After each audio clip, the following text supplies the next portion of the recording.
Olá, minha gente! Depois de um gap de 2 semanas, por motivos de meu computador surtou, estamos de volta com a aula 45, ainda com o cenário pelado, que minha casa está 95% encaixotada para mudança, e me readaptando aqui ao microfone, porque meu computador tem umas configurações que foram alteradas, então pode ser que esteja muito alto. Aos poucos eu vou de novo me readaptando até não deixar vocês surdos, tá? Então, hoje nós vamos falar sobre trabalho tóxico. Nós vamos falar sobre como a gente sabe que o trabalho é tóxico, o que a gente tem que fazer se a gente entende que nosso trabalho é tóxico e como a gente evita cair de novo na mesma cilada. Não tem assunto que tenha mais a ver com burnout, eu acho. Então, vamos aos lembretes de sempre. Se você já é de casa, temos capítulos aqui para você ir direto para a aula. Se você é novo aqui, seja bem-vindo. Meu nome é Roberta Caruzzi. Nesse canal, a gente tem aulas semanais gratuitas de tudo que você sempre quis saber sobre burnout, mas não tinha para quem perguntar. Agora tem. Eu sou uma terapeuta integrativa com foco justamente na recuperação do burnout, porque eu passei, e ainda estou passando, por um burnout avassalador. Agora eu estou na reta final. Demorou demais, porque eu primeiro não achava um profissional de saúde que acreditasse em mim, e depois os que acreditavam não sabiam o que fazer comigo. E foi assim que eu comecei a estudar, a perguntar, a pesquisar e a ampliar minha visão sobre tudo que está envolvido num caso de burnout, porque é muito mais complexo do que pode parecer à primeira vista. Aqui no descritivo você vai achar o link para o canal de vídeos Burnoutados S.A., o segundo canal que eu tenho aqui no YouTube. Você vai achar também o link para o Spotify, onde entram os áudios desses vídeos do outro canal e os áudios das aulas desse canal. Também tem o contato para você ter mais informações sobre o atendimento individual de terapia. E como, não sei se graças a Deus ou infelizmente, os meus horários estão todos ocupados, para você não ficar parado, perdido, esperando chegar a sua vez, eu disponibilizei 3 aulões com o basicão do tratamento para você já ir movimentando aí a sua recuperação. E as aulas aqui vão te ajudando a fazer a sua parte no tratamento. Porque o médico integrativo, que não é psiquiatra que trata burnout, gente, psiquiatra trata depressão. O médico integrativo e a terapia vão te ajudar nessa jornada aqui de recuperação, de cura. Mas eles não vão te curar se você não fizer a sua parte no tratamento. E é nessa sua parte do tratamento que essas aulas te ajudam, ok? Tá tudo aqui no descritivo. Se você tiver Instagram, me segue lá também, @Roberta Caruzzi. E bora para a aula com o carro da pamonha passando aqui na rua. Talvez você escute, talvez não, né? Vamos ver quanto o microfone está bom. Então vamos lá. Quem leu meu livro deve ter percebido como eu trabalhei por 25 anos na mesma área. Para quem não sabe, eu trabalhava em agências de comunicação. Eu era diretora de planejamento de comunicação integrada, ou gerente, ou cabeça de conta, porque à medida em que eu fui avançando no processo de burnout, sem me dar conta, eu fui tentando compensar, escolhendo cargos cada vez mais baixos em empresas cada vez mais medíocres, né? Então, na prática, eu tinha as mesmas atribuições, mas com menos autonomia e um salário cada vez menor, né? Então, hoje eu entendo como foi uma escolha ruim, mas eu não estava me dando conta. Então, quem leu meu livro viu que eu trabalhei 25 anos na mesma área e eu só me dei conta de que eu estava inserida num ambiente muito tóxico depois que eu comecei a estudar sobre burnout. Porque eu e vocês, afinal, somos frutos da mesma cultura, fui criada para aguentar as coisas, né? A não desistir no primeiro obstáculo. Então, se alguém grita com você, aguenta. Se alguém te desrespeita, aguenta. Se você não aguenta mais, aguenta mais um pouco. Muitas vezes a gente acha que tem que aguentar por uma questão de não decepcionar os nossos pais, né? De provar que a gente é digno do amor deles, do investimento que eles fizeram em nós. A gente quer corresponder às expectativas que eles têm sobre nós, da continuidade, a linhagem do sobrenome, ou sei lá o que colocam na nossa cabeça, que faz a gente achar que a gente tem que ser os melhores, né? Os vencedores. Desde cedo a gente está sendo comparado assintosamente com o nosso irmão, com a nossa prima, com o nosso coleguinha, etc, etc, né? E a gente vai entendendo daquilo que a gente não tem outra opção para conseguir o amor deles a não ser o melhor em tudo. E muito bem em tudo, ser brilhante em tudo que a gente se propuser a fazer, né? E muitas vezes a gente acha que tem que aguentar, haja o que houver, por uma questão financeira, né? Porque desde sempre a gente ouve que a gente só tem valor se a gente estiver trabalhando, se a gente estiver produzindo, se a gente estiver sendo útil, né? Que sem trabalho a gente vira um peso para nossa família. Muitas vezes a gente é obrigado a assumir a responsa de prover a família toda sozinhos, né? Ficamos com aquela programação de que a gente precisa aguentar todo e qualquer tipo de abuso, porque senão a gente pode perder aquele emprego. E se perder aquele emprego, aí nós não vamos conseguir pagar as contas, a gente vai morrer de fome, etc, etc. Vocês não têm ideia da quantidade de gente que vem me falar todo dia que eu sou louca em questionar por que a gente fica agarrado no emprego que tira a nossa dignidade, já que a gente tem conta para pagar e etc. Isso tem um nome, gente, chama fator psicossocial da pobreza. Eu vou deixar aqui nos cards uma aula que se chama Minha Vida é Pagar Boletos, para quem tiver interessado em se curar, entender melhor essa parte, entender melhor isso tudo, tá? Mas voltando, então eu realmente tinha para mim, eu realmente achava que eu tinha que aguentar, fosse o que fosse que acontecesse lá, o que fosse que a que eu fosse submetida. Minha mãe aguentou, né? E eu queria provar para ela que eu era guerreira como ela, que eu podia ser hiper independente como ela. Então eu chorava escondida no banheiro para conseguir voltar pro trabalho e seguir aguentando, e ficava fazendo de tudo para me encaixar, para ser aceita, para ser reconhecida, etc, etc. Teve uma vez que eu rolei escada abaixo porque eu precisava voltar para uma reunião, e ao invés de ir para o hospital, quando eu acordei do desmaio, porque quando eu rolei a escada eu bati a cabeça na parede e desmaiei, eu saí correndo para a reunião, que eu não podia perder a reunião, porque eu não podia dar brecha, porque eu não podia perder o emprego, porque eu ia ficar queimada no mercado, etc, etc. Gente, eu rolei uma escada, bati a cabeça, desmaiei, mas o mais importante para mim era não perder a reunião. Então essa cultura em que a gente vive coloca as pessoas sempre divididas em dois grupos, e só tem dois grupos, não existe um terceiro grupo. Ou você é vencedor, ou você é fracassado. E ser fracassado significa ser segregado, isolado, levar deboche, ficar queimado. E é o que acontece quando a gente burnouta, né? Os vencedores quem são? São aqueles que aguentaram o tranco.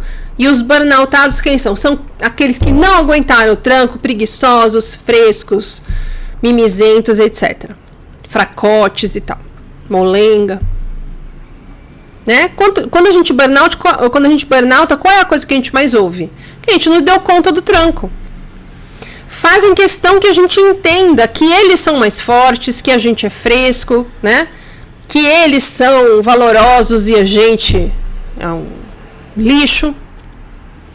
Por quê? Porque nessa cultura vencer, ser um vencedor, que é a única alternativa, ser um vencedor é sinônimo de aguentar o tranco, seja qual for o tranco. Por isso as pessoas têm orgulho de virar 48 horas no trabalho e colocam na rede, de madrugada estou aqui trabalhando. Por isso as pessoas cultuam acordar às 5 da manhã, mesmo tendo ido dormir às 2 da manhã, né? Porque dormir é desperdício de tempo, dormir é para os fracos. E por isso as pessoas têm vergonha e sentem culpa por ter que descansar, por dormir até mais tarde, por sair cedo de um compromisso, de sair no horário certo do trabalho. Quem faz isso não dá conta do tranco, você é preguiçoso, perdedor, estorvo da sociedade. Os trabalhadores que têm compromisso, que desafiam os limites, têm que trabalhar dobrado para compensar um peso morto como você. E assim vai. Não é à toa que hoje os coaches de performance são a definição, são a tradução mais fiel da nossa cultura. Mas a gente só percebe isso depois que burnouta. Porque antes a gente está totalmente inserido em tudo isso que está totalmente normalizado. A gente também olha para quem não aguenta o tranco e fala, que molenga, ainda bem, melhor para mim. Eu só entendi que eu trabalhava num ambiente elitista, machista e racista depois que eu colapsei e saí do mercado. 4 anos depois de eu colapsar, 1 ano depois de eu entender que o que estava acontecendo era um burnout, foi que eu consegui entender que eu sofria assédio moral e o que era assédio moral, porque eu não sabia. Foi aí que eu entendi que o que consideram um trabalho normal, afinal não existe emprego perfeito, né? Era assédio, era abuso, era um relacionamento tóxico que eu tinha com aquele lugar, com aquelas pessoas e comigo mesma. E não é militância não, gente, isso é muito grave. E essa cultura do trabalho enquanto eles dormem faz parecer que a gente está problematizando uma coisa normal que só quem é molenga não aguenta. Não é isso. Eu sempre falo aqui que eu trabalhava, gente, em média, de 18 a 20 horas por dia.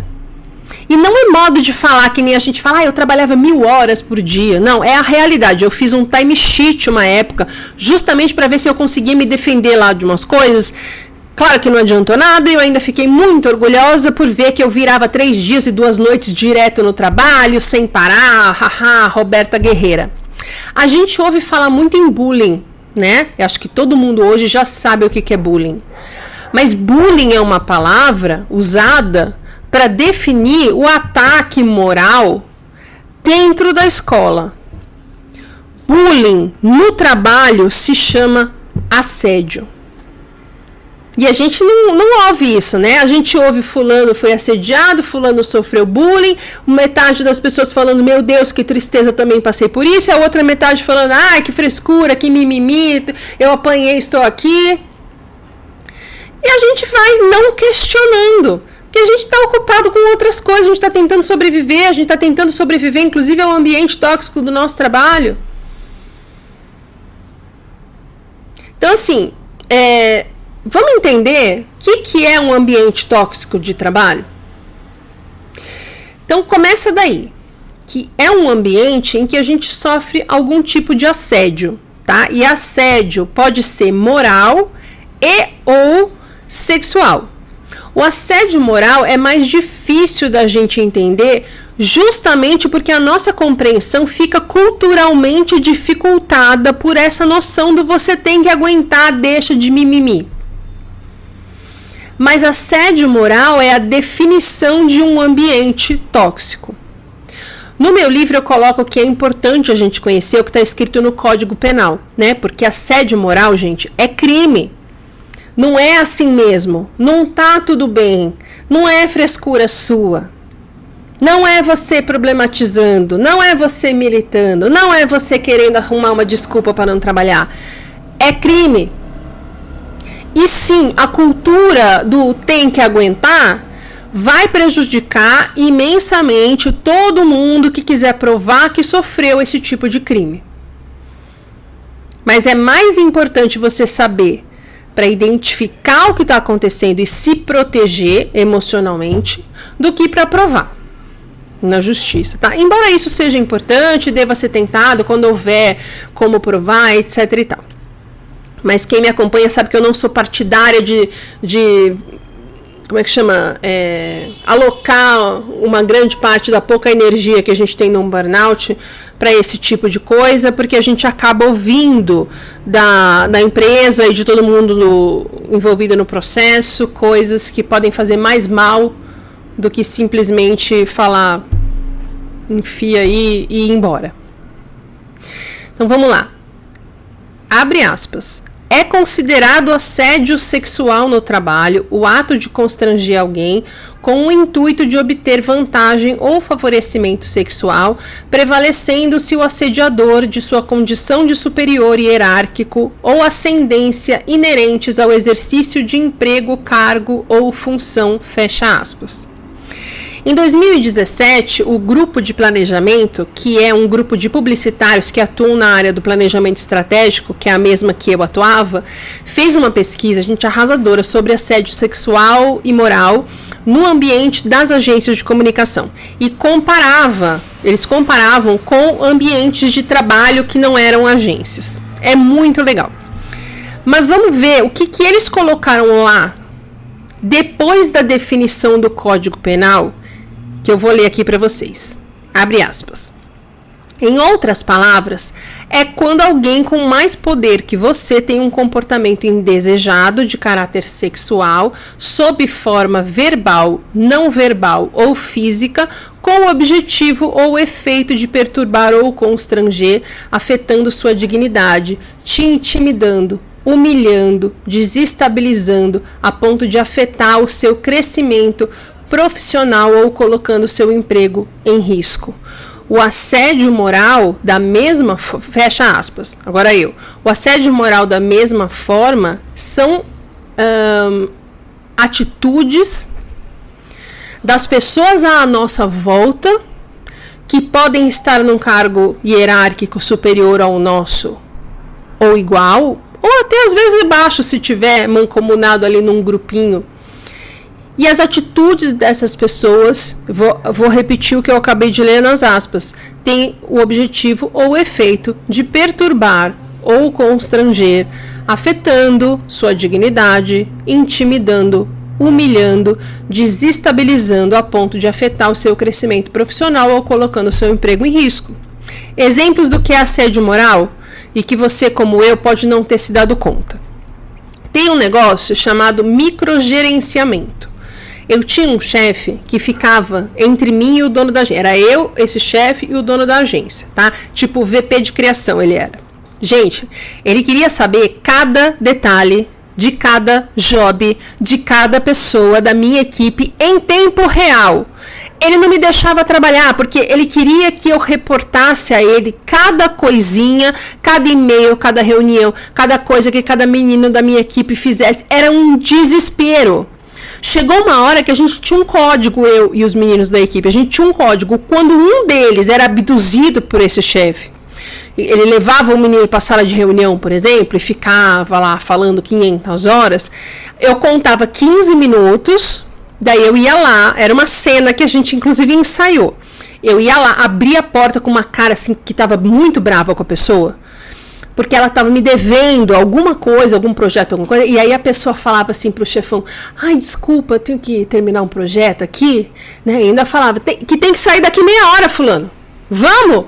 Não tinha projeto nenhum, mas eu precisava tirar ele para o menino conseguir trabalhar, ou pelo menos para ele conseguir respirar e viver, porque aquilo era um negócio que sugava nossa força, nossa energia, nosso oxigênio, aquele homem falando, perguntando, falando para nada, só para se sentir uma pessoa de poder dentro da hierarquia, já que na prática ele realmente não tinha nenhum, era tudo balela, era só o título.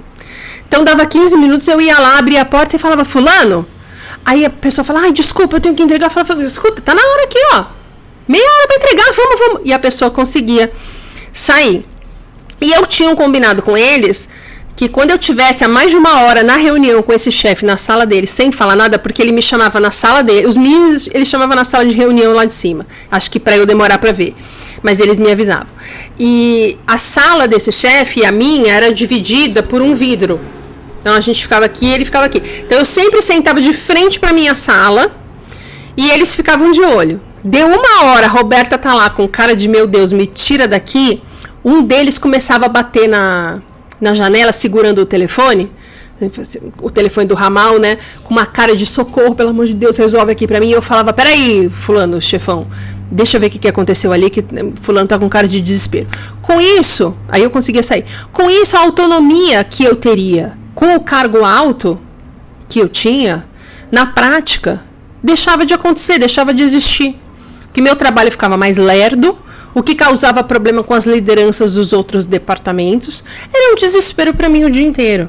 Isso chama microgerenciamento. É um tipo de gestão em que as lideranças exercem um controle excessivo sobre a equipe, fazendo com que o ambiente seja de alta pressão o tempo todo, sem que as pessoas consigam ter autonomia sobre o próprio trabalho e as próprias funções. É o equivalente de uma mãe controladora ao extremo que quer tanto ajudar a gente que acaba deixando a gente com a impressão de que a gente não é capaz de fazer sozinho. Né? O microgerenciamento às vezes é por uma insegurança do chefe e ele não percebe que ele está deixando a gente, que ele está prejudicando o nosso trabalho, achando que está ajudando, mas nos dando a impressão de que a gente é absolutamente incapaz, e às vezes é meio na maldade, meio na insegurança dele, às vezes para atrapalhar, às vezes para se sentir com poder, como era o caso no meu emprego, tá? Mas para vocês entenderem que microgerenciamento, por exemplo, que é uma coisa que a gente geralmente atribui ao jeito da pessoa, é um assédio moral. Eu demorei muito para entender que isso era um problema, gente, porque a minha vida sempre foi assim, sempre tinha um chefe desse. E eu ficava muito ansiosa, porque minha mãe também era assim. Então, para mim, uma pessoa me oprimindo, me controlando, seja porque queria ajudar como minha mãe, seja porque não queria se sentir sem controle como meu chefe, para mim era uma coisa normal. Eu ficava super ansiosa, mas eu não conseguia entender que tinha uma solução, que eu podia sair daquilo. Eu aceitava meio como uma coisa que eu não tinha, que eu era impotente para resolver, incapaz de resolver. Então, chefes que ficam em cima de você, perguntando, querendo saber o tempo todo o que você está fazendo, como você está fazendo, pedindo para ver, isso é assédio moral, gente. Isso prejudica a nossa saúde mental. Além, obviamente, de prejudicar a qualidade do trabalho em si, né? Outra coisa que é assédio moral, cobrança fora do horário de trabalho. Aquela mensagem marota, fora do expediente, no fim de semana. A gente já fazia call com o cliente 3 da manhã. E o dia que eu reclamei, me olharam com cara feia, como se eu estivesse querendo cabular o trabalho. Eu tinha virado a noite anterior e estava às 3 da manhã da noite seguinte fazendo call com o cliente. E era normal. Até hoje eu tenho problema com o WhatsApp. Meu WhatsApp é inteiro silenciado. Porque quantas vezes na madrugada, quando eu conseguia descansar, não recebia uma mensagem de alguém cobrando alguma coisa ou mandando eu voltar. Mas como era assim em toda a agência, em todas as agências e com todo mundo de todas as agências, eu realmente não conseguia entender que isso era um problema. Eu achava que eu que não conseguia dar conta daquilo.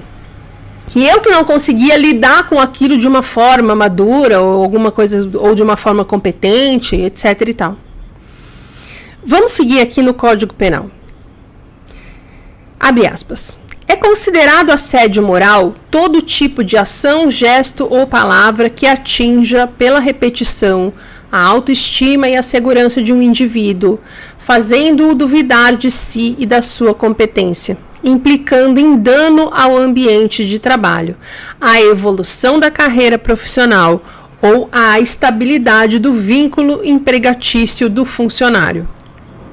Tais como marcar tarefas com prazos impossíveis, passar alguém de uma área de responsabilidade para funções triviais, tomar o crédito da ideia dos outros, ignorar ou excluir um funcionário só se dirigindo a ele através de terceiros, sonegar informações de forma insistente, espalhar rumores maliciosos, criticar com persistência, subestimar esforços.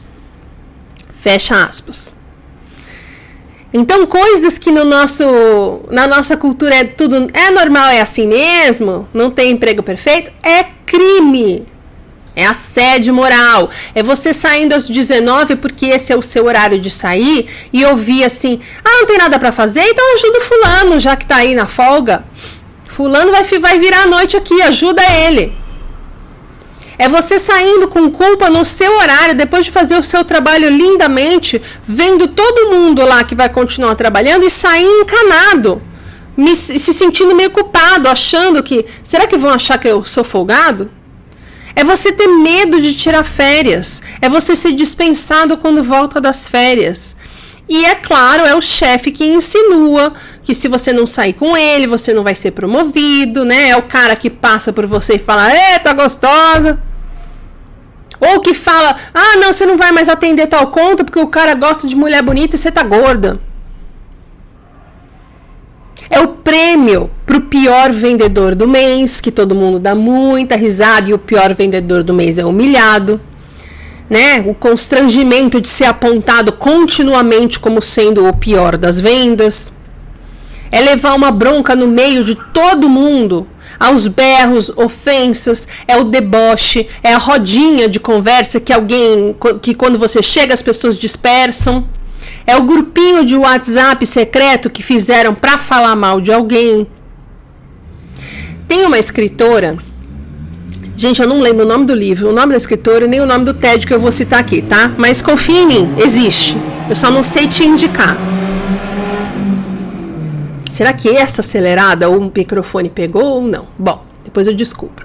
Tem uma escritora que fez um TED, que eu não vou lembrar, que ela fala sobre relacionamentos nesse livro dela e no TED, né? Sobre primeiros encontros até. E ela fala que a gente não tem que ficar focado em entender como a gente faz aquela pessoa se sentir. Por exemplo, estou no primeiro encontro com um cara. Eu não tenho que focar em como ele está se sentindo na minha companhia. Né? Ficar pensando, será que ele está gostando de mim? Será que ele está me achando legal? Será que ele me achou bonita? Será que ele gostou da minha companhia? Será que ele vai querer sair comigo de novo? Né? Ficar naquela ansiedade. Será que... O que a gente tem que focar, segundo ela ensina, é em como aquela pessoa faz a gente se sentir. Como esse cara faz eu me sentir? Como eu me sinto quando eu estou com esse cara? Será que eu vou querer sair com ele de novo? Porque a gente também sofre os efeitos da cultura dos vencedores na nossa vida amorosa. Né? Se você está num relacionamento, ótimo. Se você não tá, você é um fracassado, você é encalhada, você não tem compromisso. Puxa, que horror, você não vai ter filho. Mulher que decide não ter filho, meu Deus, só não é apedrejada em praça pública, sei lá, porque as pessoas não estão com a pedra na mão.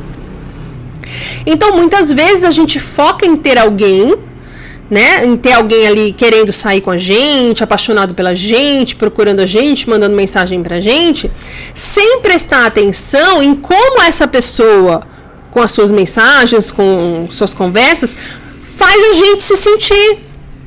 Às vezes a gente tá tão focado em ter alguém apaixonado pela gente que a gente não se dá conta que aquela pessoa não faz bem pra gente.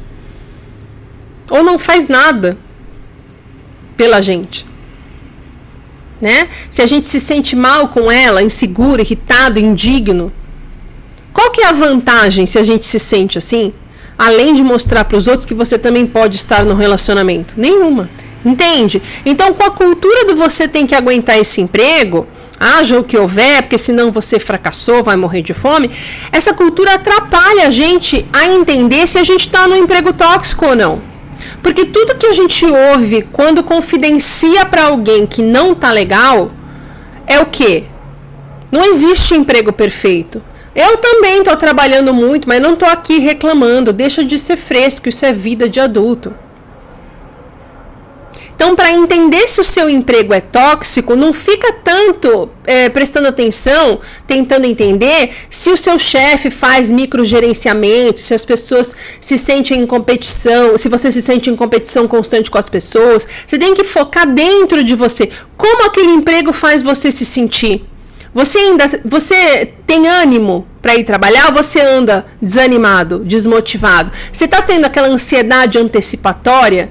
Sabe, que domingo vai anoitecendo e você já começa a ficar ansioso porque segunda começa tudo de novo? Você fica desesperado esperando alguém te chamar no celular, se toca o WhatsApp, você já vem aqui, dá aquele frio, você fala, ai meu Deus do céu, vão me chamar? Quando você marca um compromisso pessoal, a primeira coisa que você pensa é se vai dar pra você ir, porque o relatório, porque o chefe, o que, não sei o que, não sei o que, não sei o que. Quando você deita pra dormir, você fica pensando no que você tem que entregar, no que você vai encontrar no dia seguinte, ou na semana seguinte, ou quando você voltar de férias, ou quando fulano voltar de férias. Você sente que você está numa competição eterna, numa corrida eterna, sempre tendo que ganhar das outras pessoas, sempre atento para ver se ninguém vai puxar o seu tapete para passar na sua frente. Sabe o que meus chefes faziam nessa agência aí que eu estou citando hoje, porque foi a pior? O dono da agência, ele chamava o chefão que tinha acima de mim, não só de mim, né? Então tinha, por exemplo, eu e mais dois. Era eu e mais dois, e aí tinha um chefe acima de nós e o dono da agência. Ele chamava esse chefão e falava assim, por exemplo, você sabe que a Roberta vai pegar teu lugar, né? Ela vai pegar seu lugar, ela tá sendo muito elogiada, você vai dançar, vai pegar seu lugar. Meu chefe pirava. E ele começava a me sabotar, gente. Esse que ficava de microgerenciamento, ele ainda começava a me sabotar, começava a contar mentira, começava a esquecer de passar coisa, começava a pegar trabalho que eu tinha que entregar e ele tinha que revisar e não me entregava nunca mais. Aí reclamavam que eu não entregava, ele falava que não sabia o que era, fingia demência. Aí o dono me chamava e falava, você sabe que o fulano, o seu chefe, quer te derrubar, né? Pra você não pegar o lugar dele, né? Ó, que você vai dançar, não vai pegar o lugar dele, hein? E eu via que com os outros gerentes isso funcionava. Todo mundo olhava pro chefe e falava, meu Deus, ele vai pegar meu lugar, e via ele sabotando, né? Fazendo essas infantilidades, meu Deus, e aí começava uma disputa. E aí um odiava o outro, um puxava o tapete do outro. Comigo não funcionou porque eu não queria o lugar do cara, gente. É o último lugar que eu queria, inclusive. Eu só queria fazer o meu trabalho bem feito, que já estava bom demais. Eu chamei esse chefe, inclusive, e eu falei isso. Eu não quero seu lugar, o cara tá jogando com a gente, não sei o quê. E ele parou de me infernizar bônus. Ele só me infernizava. O bônus, né? Bônus do infernizar, eu me livrei. Mas, por exemplo, sabe quando tem, assim, um monte de gente que é mandada embora de uma vez? Aí fica aquele puta clima, assim... que quem quer sair cedo, ou quem fez um erro, já fica desesperado, abriu a rede social e foi flagrado, porque, ai meu Deus, vou perder pontos, no próximo passaralho vai ser minha cabeça que vai rolar? Isso é assédio moral. Você se sente mal quando falam que é só uma brincadeira, que falaram, que fizeram com você, que você sentiu como uma ofensa, ou como desrespeito, ou como uma humilhação? Às vezes, se você é mulher, né, se sentindo diminuída, às vezes sentindo que vem um deboche ali, que se você falar alguma coisa, você acaba ficando quieta, né? Aí reclamam que você não participa, né?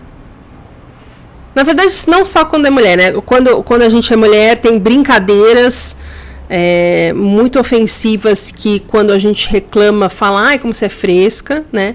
E homens e mulheres, muitas vezes a gente sabe que se falar alguma coisa vai vir deboche, vão usar o que a gente falou contra a gente de algum jeito, alguma coisa assim, a gente não fala e daí reclamam que a gente não está participando, que a gente não está comprometido com o trabalho, né? Então, assim, muitas vezes o cara tá achando que fazendo uma brincadeira assim, né, fazendo uma piadinha, por exemplo, né, que na verdade a piadinha é um aviso de conduta que você deve seguir, é uma bronquinha, uma correçãozinha de rota ali, pública, né? E às vezes o cara acha que fazendo isso ele tá deixando uma coisa mais leve, né? Ou menos responsabilidade dele, mas o negócio é que fica mais ameaçador, mais pesado, né? Porque é uma coisa meio indireta, que você fica meio acuado, meio ameaçado, mas ao mesmo tempo, se você falar alguma coisa, o cara vai falar, imagina, eu tava brincando, você também se ofende com tudo e tal, né? Isso é assédio moral. Mulher que ganha menos, né? Que não tem pessoas que não têm filho, que recebem mais trabalho, porque você é solteiro, não tem filho, né? Ou tem filho, não consegue sair numa emergência. Então, assim, você se sente humilhado, injustiçado, ameaçado o tempo todo no trabalho, você está sempre ansioso, esperando puxarem seu tapete, você sente que não tem com quem você possa contar. Então, meu amor, a chance do problema ser o trabalho e não você é altíssima. Eu estou fazendo essa ressalva porque, é claro, sempre tem quem não queira olhar para as próprias questões e coloque a culpa nos outros, etc. Mas, geralmente, em situações assim, o trabalho tem algum problema, de todo modo, né? Em caso de dúvida, o quê? Noção e terapia, para você entender se você está colocando a culpa no trabalho porque não quer lidar com as suas questões, ou se realmente você está num ambiente tóxico porque é esse tipo de sentimento que você tem o tempo inteiro. Eu li ontem uma reportagem sobre assédio de chefes profissionais, né, em cozinhas de restaurante, e um menino falou assim, não é aceitável trabalhar com medo todo dia. A gente demora para entender isso, mas um dia a gente atende. Não é aceitável trabalhar com medo todo dia. E a pergunta que vem é, então por que ele não sai, né? Porque os abusadores se garantem assim, né? Se você sai, você pode sair. Quer sair? Sai. Tem 38 pessoas saindo no tapa agora ali na rua para pegar sua vaga. Quer sair? Sai. Ó, para você entrar em outra cozinha, a dinâmica vai se repetir. Você acha que sou só eu? E aí a gente começa a pensar, vale a pena? Né? A gente abrir mão de uma carreira e ter que enfrentar o julgamento de todo mundo? Então, assim, eu hoje acho que eu deveria ter feito o que esse menino aí da reportagem fez. Ele largou a profissão, ele foi trabalhar com outra coisa. Tem tanta coisa pra gente fazer, a gente tem tanto trabalho, tem tanta criatividade, mas a gente se segura. Porque tem que aguentar. Porque não quer assinar atestado de fracassado que largou a profissão e hoje ganha menos, né? Porque acha que se sair vai morrer de fome, não vai poder pagar as contas, então as pessoas vão me julgar e assim vai. Até que a gente colapsa feio de tanto tentar aguentar e aí não tem como trabalhar por anos, né? Como aconteceu comigo. Vale a pena? Acho que vale a pena? Porque muitas vezes a gente fica, não vale a pena eu sair daqui porque eu vou ser julgado, eu vou ganhar menos, eu vou me sentir fracassado, eu vou jogar no lixo tudo que eu me sacrifiquei, tudo que eu lutei para chegar até aqui, vou aguentar firme. Aí você colapsa num burnout e acontece tudo aquilo que você estava evitando. Vale a pena? Valeu a pena?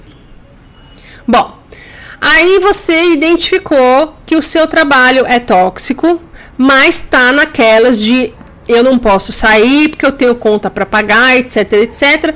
Como você faz para se livrar desse lugar? Claro que a resposta mais imediata vai ser sai daí. Mas se você for sair daí e ficar estressado porque não tem mais salário, o que vai acontecer? Você vai procurar um emprego igual ou pior. Ou mesmo vai pedir para voltar de onde você acabou de sair, que você se arrependeu. Vai voltar humilhado, porque você não vai conseguir enxergar outra saída. Não vamos esquecer da Bonita que foi lá no outro canal de vídeo falar que eu sempre falo que tem que sair do emprego tóxico. E aí ela saiu e estava sem salário. E aí, Roberta, ela me falou. Aí assiste os vídeos até o final, né, Bonita? A gente tem que se organizar para sair, né? Então vai fazer uma terapia. Assim você vai entender de onde vem esse medo, né? Como você faz para achar uma saída sem se estressar mais ainda, sem adoecer mais ainda, sem ficar mais ansioso e sem dormir ainda. E antes de você colapsar com um burnout, porque aí a coisa anda de vez, muita gente colapsa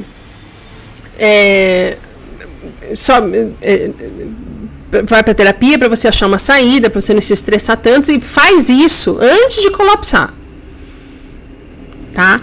Porque aí a coisa realmente fica insustentável, você não tem condição de trabalhar, etc., como aconteceu comigo, né? Muita gente colapsa pelo simples fato de não acreditar que vai colapsar. Aí eu perto do microfone, gente, desculpa. Muita gente colapsa pelo simples fato de não acreditar que vai colapsar. Né? Então, eu não posso sair, mas eu não vou colapsar porque eu tô aguentando, tô exausto, mas eu tô aguentando, vai dar certo. Aí, colapsa, porque lutou demais por muito tempo, fez o corpo passar completamente do limite, não consegue fazer mais nada, o tratamento é mais difícil, mais caro, mais demorado, eu que o diga. Então a terapia também vai te ajudar a primeiro ver se você não tem como melhorar as coisas no seu emprego que você já está. Muitas vezes a gente não tenta falar com os chefes por medo de se ver vulnerável, de dar mais munição para quem quer derrubar a gente. Por isso a terapia pode te ajudar a entender melhor e a ter essa conversa não em tom acusatório ou vitimista, mas de uma forma madura com o seu superior ou com o RH, tá? O estresse crônico, gente, atrapalha muito nisso, porque a gente fica muito reativo. Então, assim, investe em um tratamento antes de sair tomando medidas radicais. Mas investe no tratamento justamente para que você consiga sair, para que você consiga entender que aumentando a sua autoestima, você passa a ter mais liberdade para sair e achar um novo caminho, sem se estressar demais e nem colapsar. A regra geral é: procura seu chefe, procura seus colegas, procura o RH e fale abertamente, sem ofender, sem acusar ninguém, como você se sente quando fazem o que fazem. Pode ser que melhore sim, e pode ser que não. E pode ser que você tenha mesmo que sair. Mas você já não tinha que sair, já não estava ruim? Então a perspectiva não é tão apavorante assim. Faz parte desse plano que você vai traçar com o seu terapeuta. Essa questão de você se preparar para buscar novas oportunidades. E isso também tem muito a ver com autoestima, com merecimento, com tudo que a gente fala por aqui. Né? É o tratamento de burnout que vai te tirar dessa, que vai mudar a forma como você entende e lida com essas coisas. E faz parte desse processo você sair da postura de demonizar a empresa e se colocar como uma vítima indefesa deles. E começar a assumir a sua parte de responsabilidade e se movimentar para mudar a sua situação. Não é fácil, por isso, de novo, procure terapia. Eu vou deixar aqui no card o vídeo que entrou essa semana lá no canal de vídeos que mostra por que 95% das pessoas não conseguem sair de um burnout e você vai entender. Gente, ficar num ambiente tóxico, e isso vale para emprego, casamento, família, qualquer coisa. Apesar do que te falam, que se você não aguentar, você é fraco, que se você desistir, você é burro, preguiçoso e etc., é uma questão de qualidade de vida.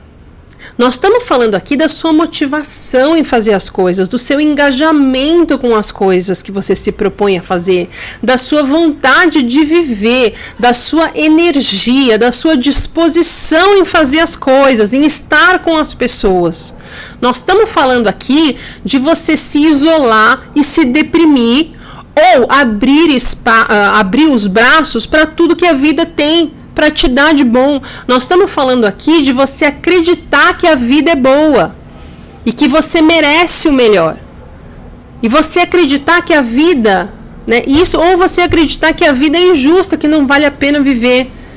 Nós estamos falando sobre esse tipo de escolha, esse tipo de diferença. Nós estamos falando de coisas grandes, profundas, muito importantes. A gente está falando da sua vida, da sua saúde, da sua liberdade, da sua felicidade.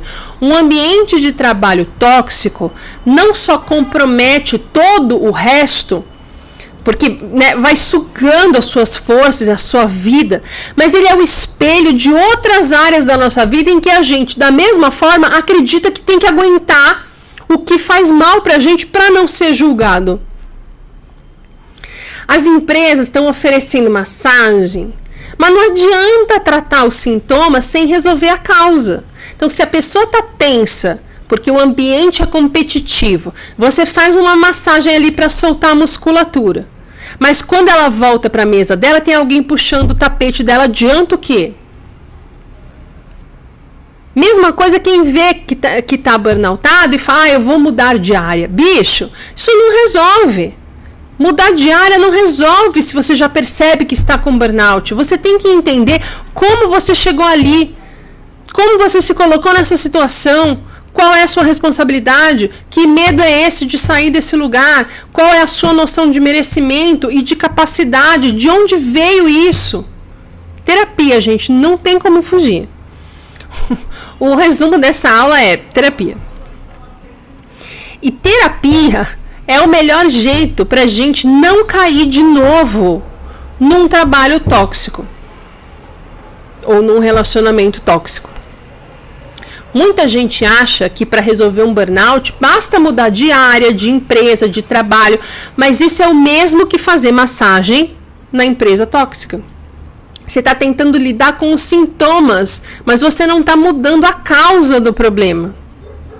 Você estar em um emprego tóxico não é culpa do sistema e do capitalismo e você é perfeito, não faz nada de errado, apenas sofre como uma princesa da Disney com os vilões e suas maçãs envenenadas. Você tem responsabilidade. Eu fiquei 25 anos trabalhando em agência porque eu achava que o problema era eu. Que eu não merecia coisa melhor, que eu não era boa o suficiente para ter coisa melhor, que eu não tinha talento, que se eu saísse de uma agência a outra ia ser igual, que eu tinha que estar sempre numa agência grande, badalada para ser reconhecida, né? Porque estar numa agência pequena é sinônimo de fracassar nesse mercado. Porque abrir mão da minha carreira é sinal de fracassar. Porque sair do emprego é sinal de fracassar, é decepcionar minha mãe, é ser julgada pelas pessoas que iam falar, você viu a Roberta? Você soube? Hoje está vendendo Jequiti na feira. Ah, não aguentou o tranco de ser chefe de equipe na agência. Você viu? Ah, eu nem te conto.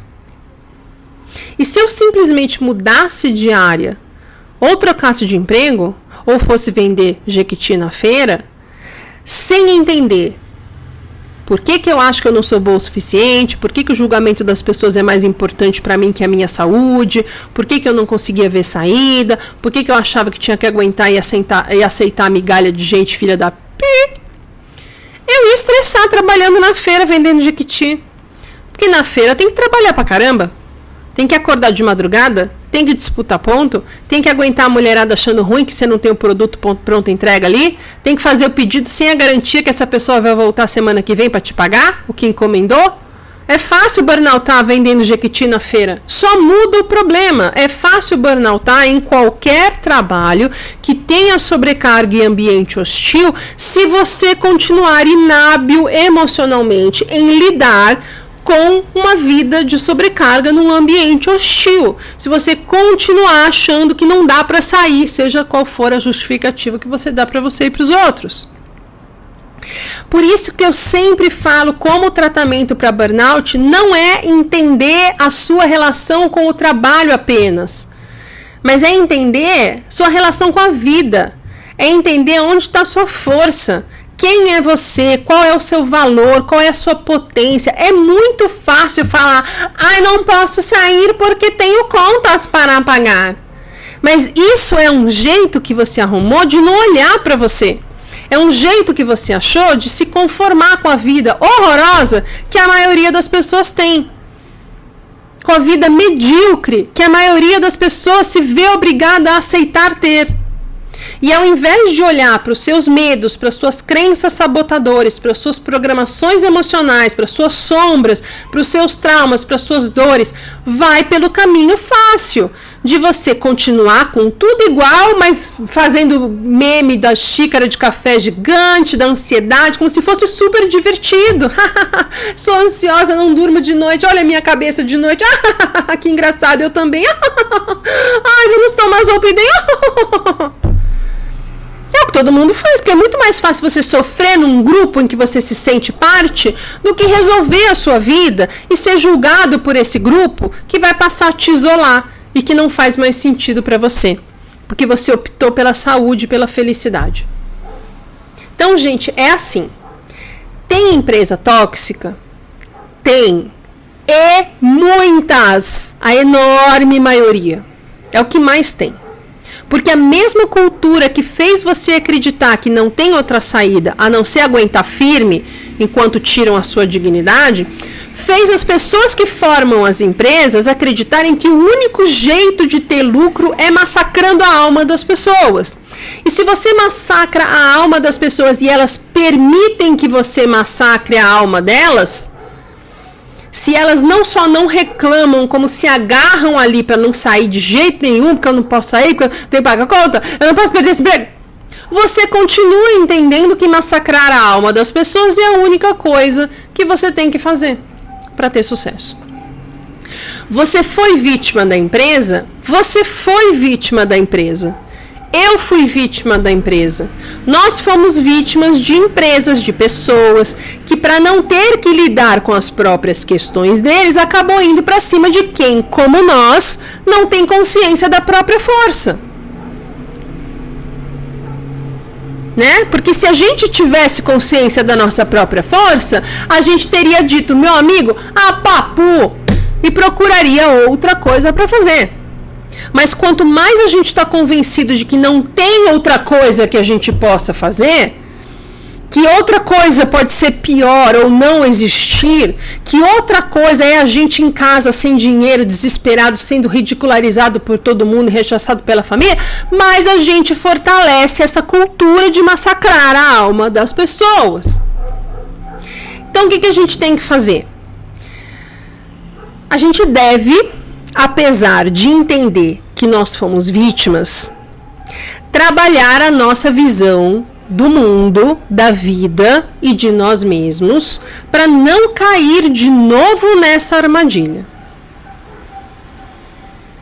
Se a gente se livra de algum tipo de relacionamento abusivo, não muda a nossa forma de lidar com a vida, nós vamos cair em outro relacionamento abusivo.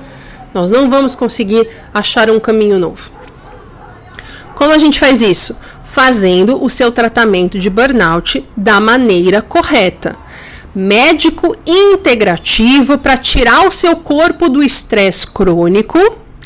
Psiquiatra, se você tiver depressão diagnosticada e ela continuar depois de você tratar a desbiose intestinal com o integrativo. Terapia, para você discutir tudo isso, entender de onde vêm as suas crenças, os seus medos, por que você acha que os abusadores podem fazer gato e sapato de você, né? Além de um estilo de vida que blinde a sua saúde física e mental desse tipo de coisa, desse tipo de gente. E você tenha força e liberdade para sair de armadilhas como essas, sem olhar para trás, sem se sentir preso ou ameaçado, sem achar que vai fracassar, porque você vai entender que tá tudo errado, que tá tudo no jeito para você adoecer, se conformar e viver infeliz e frustrado como a maioria das pessoas. É isso que você quer? Você jura por Deus? Você jura por Deus que você acha que foi para isso mesmo que você veio para cá, para esse mundo? Foi para isso que você lutou tanto que você lutou na sua vida? Foi para se sentir assim como você tá hoje? Exausto, infeliz, sem dormir? Desesperado, perdido? É sério. Não foi para isso. Mas você só consegue mudar isso se você entender que você não precisa aguentar abuso, que você não precisa aguentar o que te faz mal, que você não precisa estar ao lado de quem te faz mal. Mas você só entende isso, afasta isso, evita isso, muda isso se você for para terapia, encontrar sua força, recuperar o seu poder pessoal, entender a sua potência diante da vida. Enquanto você não fizer isso, você vai ficar agarrado a um emprego tóxico, jurando que eu sou louca e que você não tem como sair porque você tem que pagar conta e eu só falo isso porque eu sou rica. É super normal a gente não perceber que o emprego é tóxico. Eu não percebi, gente. 25 anos eu não percebi. Seria muito hipócrita da minha parte eu vir aqui apontar o meu dedo para você como se você fosse idiota e não perceber e eu a brilhante gênia. A gente não percebe, porque a gente foi criado desde sempre ouvindo que é assim mesmo, que tá tudo bem. Eu precisei passar por 25 anos de abuso em agência. Eu precisei sofrer humilhação. Eu precisei adoecer, precisei deprimir. Precisei passar por 9 anos de tratamento até aqui. Eu precisei que alguns desses tratamentos me deixassem tão ruim que simplesmente nenhum médico sabia resolver. Para eu vir aqui e falar, não caia neste papo de que você tem que suportar, de que você tem que aguentar, de que você não tem saída, de que não tem possibilidade. Para de acreditar que você tem que suportar tudo, porque senão vai fracassar na vida. Você não tem que suportar tudo, porque senão você vai fracassar na vida, gente. Que isso? Quando você suporta tudo com medo de fracassar na vida, você colapsa, como aconteceu comigo. E todo mundo vai concluir que você fracassou na vida, que não vale a pena. Então vai para a terapia entender Porque o que as pessoas acham de você não tem que definir as suas escolhas. Porque vai ser depois de tudo isso que você vai olhar para um emprego tóxico, vai reconhecer a toxicidade deste emprego e vai dizer sem culpa: eu não preciso me submeter a essa indignidade. E vão te falar, para você saber, para você evitar entrar no emprego tóxico, pergunta pro RH, pesquisa no LinkedIn. Mas se você tiver com medo, você vai se agarrar a qualquer emprego. Mesmo aquele emprego que na entrevista tem uma parte de você que percebeu que vai ser furada. Porque mais tóxico que o emprego é quem fala que sem emprego você não vale nada. Incluindo aí a parte de você que se cobra demais. Não tem nada mais tóxico do que a pessoa que fala que você sem emprego não vale nada, ou a parte de você que acredita nisso e se cobra. Me empolguei, né? Mas é isso que eu queria falar para você. Então, espero que tenha ajudado, que tenha feito você pensar, e até semana que vem. Você já conhece o outro canal? Burnoutados S.A. Tem vídeos semanais trazendo os temas mais rápidos do que as aulas, mas que também ajudam a gente a entender o caminho da cura.